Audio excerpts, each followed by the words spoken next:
नमस्कार, आप देख रहे हैं द डिजिटल रिपोर्टर। मैं हूं आपके साथ अर्जुन खजूरिया।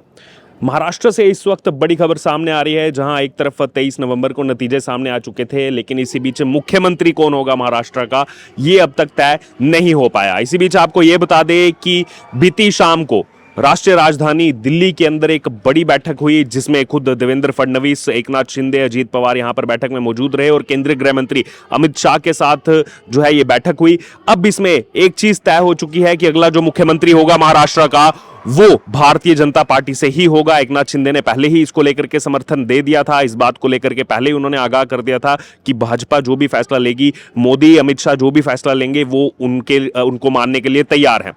इसी बीच आपको ये भी बता दें कि आज जो है यहां पर पहले बैठक होने वाली थी, जो शिवसेना है उसके विधायक दल की बैठक होने वाली थी, लेकिन इसी बीच वो बैठक टली और अपने गांव की तरफ जो है वो रवाना हो चुके हैं एकनाथ शिंदे। और इसी बीच आपको ये भी बता दें कि डिप्टी सीएम कौन होगा शिवसेना की तरफ से, ये भी जो है यहां पर तय किया जा रहा है। और इसी बीच अब मुख्यमंत्री कौन होगा, आप सोच रहे होंगे कि क्या देवेंद्र फडणवीस ही बनने वाले हैं, क्योंकि अब ये गेंद जो है वो बीजेपी के पाले में, लेकिन ऐसा जो है इसके आसार जो है अब यहां पर 50-50 हो चुके हैं। जी आप सोच रहे होंगे आखिरकार ऐसा क्यों। देवेंद्र फडणवीस जो है उन्होंने पूरा चुनाव लीड किया, पूरे चुनाव में वो आगे रहे, भारतीय जनता पार्टी को जो 149 में से जो 132 सीटें यहां पर दिलाई, उसमें बहुत बड़ी भूमिका जो है देवेंद्र फडणवीस की रही है। और कहीं ना कहीं जब बीजेपी के पास ये ऑप्शन है कि कौन सीएम बनेगा, ये बीजेपी ही तय करेगी, बीजेपी में से ही कोई सीएम होगा, तो इस बीच आखिरकार वो नाम देवेंद्र फडणवीस का क्यों नहीं।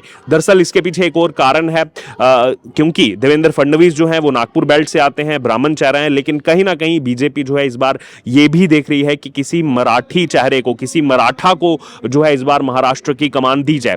हालांकि ये निर्णय लिया जाएगा या फिर नहीं लिया जाएगा, ये भारतीय जनता पार्टी की जो विधायक दल की बैठक है, जो कि 1 दिसंबर को होने वाली है, 2 ऑब्जर्वर वहां पर पहुंचेंगे, विधायक दल की बैठक होगी और उसमें यहां पर नाम तय किया जाएगा। यानी कि आपको 1 दिसंबर तक का इंतजार करना पड़ेगा ये जानने के लिए कि आखिरकार महाराष्ट्र का मुख्यमंत्री कौन होगा।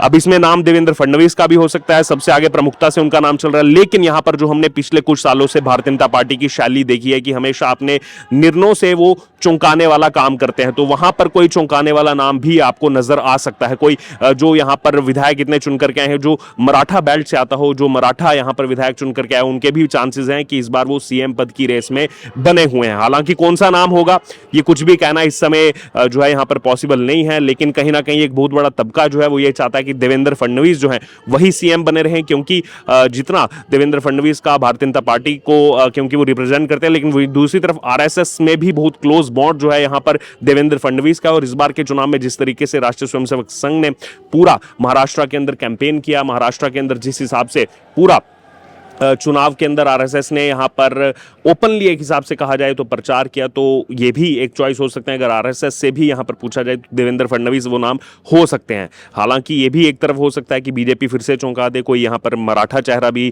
देखने को मिल सकता है, क्योंकि आपको बता दें कि 28% जो है मराठा वोट महाराष्ट्र के अंदर है। वहीं दूसरी तरफ अगर बात की देवेंद्र फडणवीस की, ब्राह्मण जो है वो चेहरा है और ब्राह्मण महाराष्ट्र के अंदर 8% वोट है। हालांकि पिछली बार भी देवेंद्र फडणवीस को जब बनाया गया था 2014 के अंदर, जब विधानसभा के चुनाव हुए थे, यह भी चौंकाने वाला नाम था, क्योंकि दूसरी बार ही चुन करके विधानसभा में पहुंचे थे उस समय देवेंद्र फडणवीस, और उस समय ऐसा चौंकाने वाला नाम सामने आया था। और पूरे 5 साल तक जो है महाराष्ट्र के मुख्यमंत्री के नाते देवेंद्र फडणवीस ने काम किया था। और उसके बाद 2019 में फिर से जो विजय हासिल हुई थी, एक हिसाब से शिवसेना बीजेपी क्योंकि एक साथ थे, लेकिन उद्धव ठाकरे को उस समय सीएम बनना था और उस समय जितनी भी परिस्थितियां बदली, फिर जाकर के सबसे ज्यादा यहां पर सीट होने के बावजूद भारतीय जनता पार्टी को अपोजिशन में बैठना पड़ा था। लेकिन 2 साल बाद सब समीकरण बदल गए। एकनाथ शिंदे ने जिस प्रकार से बगावत करके अधिकतर विधायकों को लेकर के वो पहले सूरत पहुंचे, सूरत से वो गुवाहाटी गए और उसके बाद रातों रात महाराष्ट्र के अंदर सरकार बदल गई, उद्धव ठाकरे को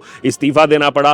और उसमें आप देखिए सीएम होने के बाद डिप्टी सीएम के पद को भी स्वीकार किया गया था देवेंद्र फडणवीस की तरफ से, एकनाथ शिंदे को सीएम बनाया गया था। और अब ये जब चुनाव हुआ, चुनाव में ये पहले से ही तय माना जा रहा था कि इस बार जो है कहीं ना कहीं देवेंद्र फडणवीस फ्रंट सीट पर रहने वाले हैं, क्योंकि 2.5 साल तक जो है वो यहाँ पर एकनाथ शिंदे मुख्यमंत्री रह चुके हैं महाराष्ट्र के। और अब इसीलिए क्योंकि बीजेपी जो है यहाँ पर प्रमुखता से चुनाव लड़ रही है। पूरे महायुति में 149 सीट्स पर चुनाव लड़ी और उसमें 149 सीट्स जीत करके भी लाई। हालांकि बाकी दोनों दलों की भी अगर बात की जाए तो उन दोनों दलों ने भी यहां पर बहुत अच्छी परफॉर्मेंस दिखाई। चाहे शिवसेना भी 90 सीटों के आसपास लड़ी, जिसमें से जो है यहां पर 55 से ज्यादा सीटें जीत करके लाई। वहीं एनसीपी की अगर बात की, एनसीपी ने भी शानदार परफॉर्मेंस दिखाई, जहां लगभग जो है 55 सीटों पर लड़ने के बाद 41 सीटें एनसीपी यहां पर जीत करके लाई है। तो तीनों ने अपने हिसाब से देखा जाए तो बेहतरीन परफॉर्मेंस यहां पर दिखाई है। अपोजिशन की अगर बात करें तो अपोजिशन की मिलाकर के भी 50 से भी कम सीटें हैं। ऑफिशियल जो यहां पर नेता प्रतिपक्ष बनता है उसके लिए भी 10% सीटें चाहिए। किसी भी एक दल के पास, अपोजिशन में से किसी भी एक दल के पास वो 10% सीटें भी नहीं हैं। हालांकि किसी ना किसी को इस नाते जो है यहाँ पर जिम्मेदारी दी जा सकती है, नेता प्रतिपक्ष के नाते जिम्मेदारी दी जा सकती है। लेकिन इस वक्त बड़ा सवाल यही है जो केवल महाराष्ट्र की जनता ही नहीं बल्कि देश की जनता भी जानना चाहती है कि आखिरकार अगला मुख्यमंत्री होगा कौन। अब ये तो तय हो चुका है कि होगा भारतीय जनता पार्टी से ही होगा, लेकिन अब वो नाम क्या है? क्या वो देवेंद्र फडणवीस है जिनका नाम पहले से ही चल रहा है? क्या वो नाम कोई और हो सकता है? क्या कोई और पुराने ऐसे जो यहाँ पर भारतीय जनता पार्टी के नेता हैं जो लंबे समय तक महाराष्ट्र में जिनकी पैठ रही है, क्या उनमें से कोई वो नाम हो सकता है? क्या वो मराठा बेल्ट से कोई नाम हो सकता है? मराठवाड़ा क्षेत्र से वो नाम हो सकता है? क्योंकि देवेंद्र फडणवीस जो है, आपको बता दें, विदर्भ क्षेत्र से आते हैं और हमेशा महाराष्ट्र के लिए ही कहा जाता है कि जो भी विदर्भ क्षेत्र को लीड करता है, विदर्भ क्षेत्र को जो भी जीता है, कहीं ना कहीं सरकार उसकी ही बनती है।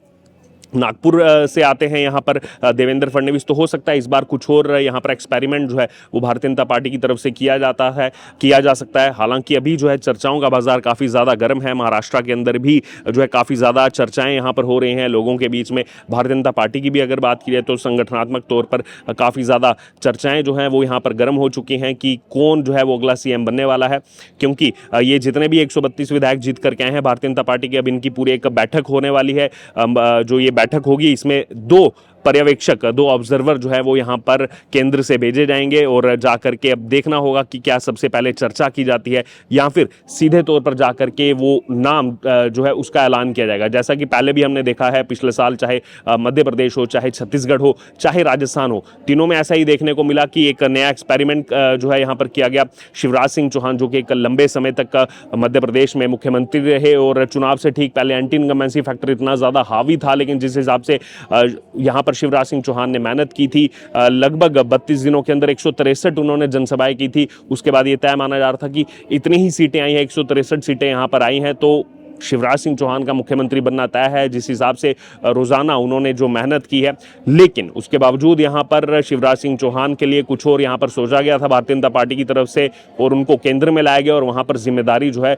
वो दी गई डॉक्टर मोहन यादव को। और इसी तरीके से राजस्थान में आप देखें तो पहली बार चुनाव लड़े और जीत करके आए भजन लाल शर्मा, जो कि लंबे समय तक संगठनात्मक तौर पर रहे हैं, उनको सीधे तौर पर बनाया गया चीफ मिनिस्टर राजस्थान का, जो नाम कोई सोच भी नहीं सकता था। और वैसा ही कुछ जो है देखने को मिला था छत्तीसगढ़ के अंदर भी, वहां भी इसी तरीके से जो है प्रयोग किया गया था। अब देखना होगा कि यहाँ पर 1 दिसंबर को क्या निर्णय लिया जाता है। बहरहाल आपको क्या लग रहा है? महाराष्ट्र की जनता भी लंबे समय तक जो है हमारे साथ जुड़ी हुई है। महाराष्ट्र की जनता को क्या लग रहा है या फिर बाकी भी जो लोग हमारे साथ जुड़े हैं इस वीडियो को देख रहे हैं, आपको क्या लग रहा है कि 1 दिसंबर को क्या निर्णय होगा? कौन महाराष्ट्र का अगला मुख्यमंत्री बनने जा रहा है? आप अपनी राय जो है वो हमारे साथ जरूर कमेंट बॉक्स में शेयर करें और बने रहें तमाम अपडेट्स के लिए द डिजिटल रिपोर्टर के साथ।